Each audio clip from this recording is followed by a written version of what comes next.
Assalamualaikum warahmatullahi wabarakatuh. Ustadz, bagaimana hukumnya memakan makanan yang dicampur dengan serbuk emas? Terima kasih. Wassalamualaikum warahmatullahi wabarakatuh. Para jamaah yang dimuliakan oleh Allah Subhanahu wa Ta'ala, sekarang ini banyak produsen makanan yang berlomba-lomba membuat hidangan unik dan menarik, seperti mencampur makanan atau kue dengan menggunakan emas atau serbuk emas. Misalnya mulai dari pizza, cupcake, bahkan mie instan, semuanya diberi campuran serbuk emas sebagai dekorasi mewah. Namun, apakah benar emas aman dimakan?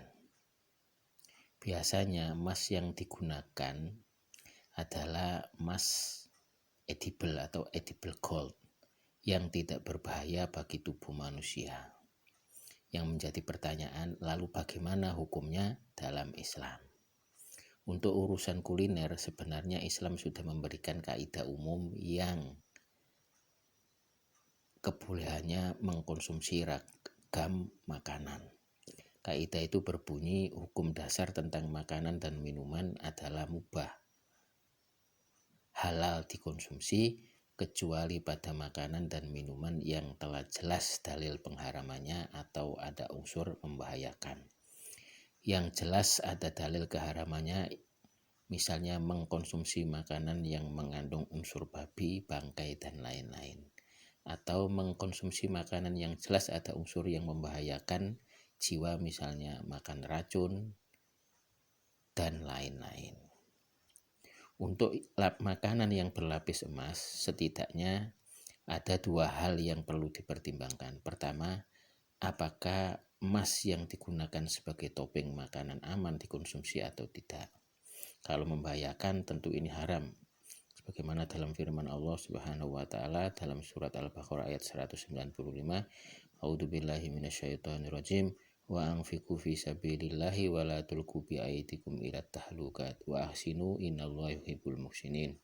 Dan infakkanlah hartamu di jalan Allah dan janganlah kamu jatuhkan diri sendiri ke dalam kebinasaan dengan tangan sendiri, dan berbuatlah baik, sesungguhnya Allah menyukai orang-orang yang berbuat baik.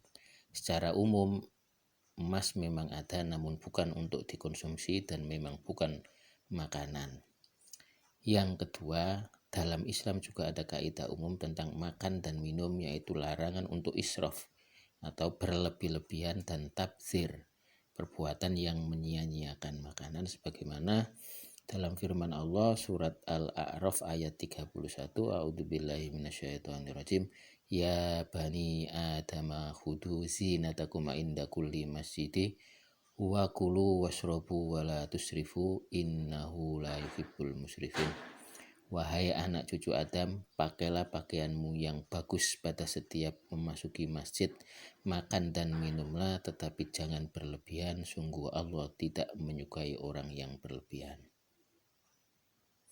Dan di dalam hadis ada larangan sekaligus celaan dari Rasulullah Shallallahu Alaihi Wasallam terkait dengan makan dan minum dengan wadah yang terbuat dari emas. Disebutkan dalam hadis Huzaifah bin Al-Yaman radhiyallahu anhu, Rasulullah Shallallahu Alaihi Wasallam bersabda,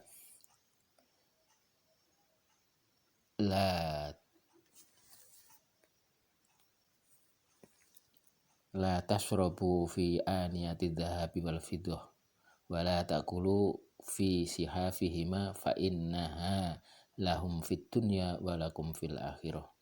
Janganlah kamu minum dengan gelas atau minum dengan bejana yang terbuat dari emas dan perak, dan jangan pula kamu makan pada piring yang terbuat dari emas dan perak, karena sesungguhnya yang seperti itu adalah untuk mereka orang kafir di dunia dan buat kamu di akhirat. Muttafaqun alaih. Hadis ini menunjukkan larangan menggunakan bejana-bejana yang terbuat dari emas dan perak untuk makan dan minum. Para ulama sepakat dalam mengharamkan makan dan minum menggunakan bejana emas dan perak berdasarkan hadis ini. Sedangkan untuk selain makan dan minum masih diperselisihkan oleh para ulama pengharamannya. Ada juga hadis Abu Hurairah radhiyallahu anhu yang diriwayatkan oleh Imam An-Nasai dan Al-Hafidz Ibnu Hajar rahimahullah menyatakan bahwa sanadnya kuat, isnaduhu qawi. Dalam hadis itu Rasulullah Shallallahu alaihi wasallam bersabda, "Man syaroba fi aniyatil fiddah wa dhahabi fid dunya lam yashrab fihima fil akhirah wa aniyatun ahlul jannah ad-dhahabu wal fiddah."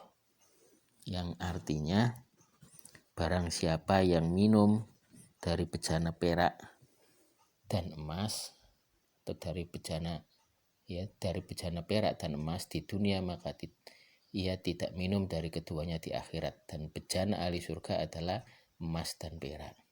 Dengan alasan ini, kaum muslimin dilarang menggunakan bejana yang terbuat dari emas dan perak. Ibnul Qayyim rahimahullah menyatakan bahwa yang benar adalah sebab pelarangan adalah semua bentuk dan keadaan yang bertentangan dengan ubudiyah secara jelas yang didapatkan qalbu dengan menggunakannya. Oleh karena itu Nabi Shallallahu alaihi wasallam memberikan sebab larangannya adalah bejana tersebut buat orang kafir di dunia karena mereka tidak memiliki bagian dari ubudiyah yang menjadi sebab mendapatkan kenikmatan di akhirat. Sehingga penggunaannya tidak pas bagi hamba-hamba Allah di dunia, yang menggunakannya hanyalah orang yang keluar dari sikap ubudiyah dan ridho dengan dunia serta mendahulukannya dari akhirat.